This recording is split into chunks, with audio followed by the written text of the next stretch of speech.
Hello મિત્રો, તમે જાણો છો કે અત્યારે દેશમાં ગેસની બોટલ લેવા માટે લાંબી લાઈનો લાગી રહી છે, પણ તમારે એ લાઈનમાં ઊભું રહેવાની જરૂર નથી. ફક્ત તમારા મોબાઈલમાં તમારી પાસે જે પણ કંપનીની ગેસની બોટલ હોય એ કંપનીની એપ્લિકેશન ડાઉનલોડ કરો, એમાં KYC કરો અને ઓનલાઈન ઓર્ડર કરીને તમે ઘરે બેઠા ગેસની બોટલ મેળવી શકો છો. તમારી પાસે HP ગેસ હોય, ભારત ગેસ હોય કે ઇન્ડિયન ગેસ હોય, દરેકની અલગ અલગ એપ્લિકેશન હોય છે અને દરેકમાં સેમ પ્રોસેસ હોય છે KYC ની. તો આજના વિડીયોમાં હું તમને બતાવવાનું છું કે તમે ઘરે બેઠા કઈ રીતે KYC કરી શકો છો. તો વિડીયોમાં હવે સમજીએ કે તમે સ્ટેપ બાય સ્ટેપ કઈ રીતે ઘરે બેઠા KYC કરી શકો છો.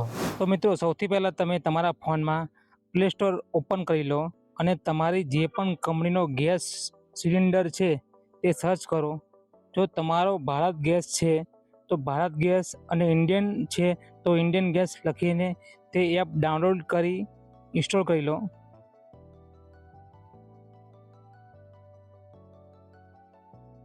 એપ ઓપન કર્યા પછી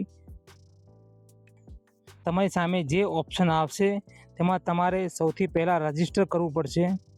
ત્યાં તમારે તમારો ગેસ એજન્સીમાં આપેલો રજિસ્ટર મોબાઈલ નંબર અને ઈમેલ ID નાખવાનો છે. પછી એક ચેકબોક્સ પર ટિક કરીને કન્ટિન્યુ કરશો એટલે તમારું નામ આવી જશે અને પછી રજિસ્ટર પર ક્લિક કરવાનું રહેશે.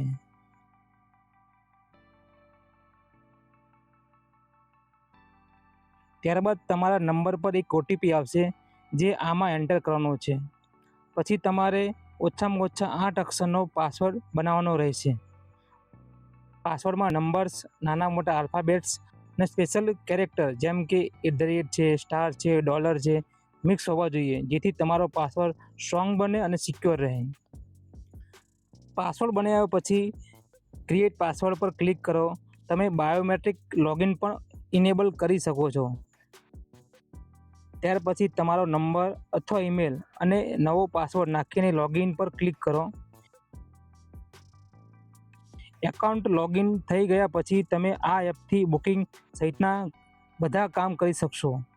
હવે KYC કરવા માટે તમારે KYC ઓપ્શન પર ક્લિક કરવાનું છે.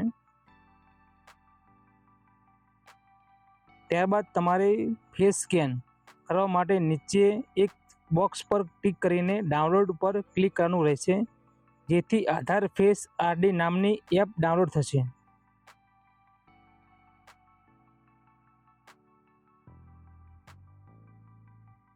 તે એપ ડાઉનલોડ થઈ જાય એટલે બેક આવીને ફરીથી ફેસ સ્કેન પર ક્લિક કરો. ત્યાં 2 ઓપ્શનમાંથી આધાર ફેસ ID સિલેક્ટ કરો.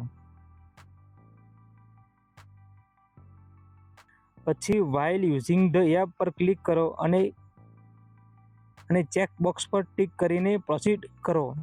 હવે તમારે તમારો ચહેરો વેરીફાઈ કરવાનો રહેશે.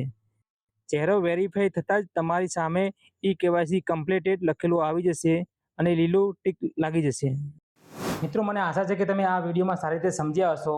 જો આ વિડીયો તમને ગમ્યો હોય તો લાઈક કરજો, તમારા જેને જરૂર હોય એને શેર કરજો અને ચેનલને જરૂર સબસ્ક્રાઈબ કરી રાખજો, કારણ કે આવા વિડીયો હું વારંવાર બનાવતો રહેવાનો છું, જેથી આવા વિડીયો તમારી પાસે ઝડપથી પહોંચે.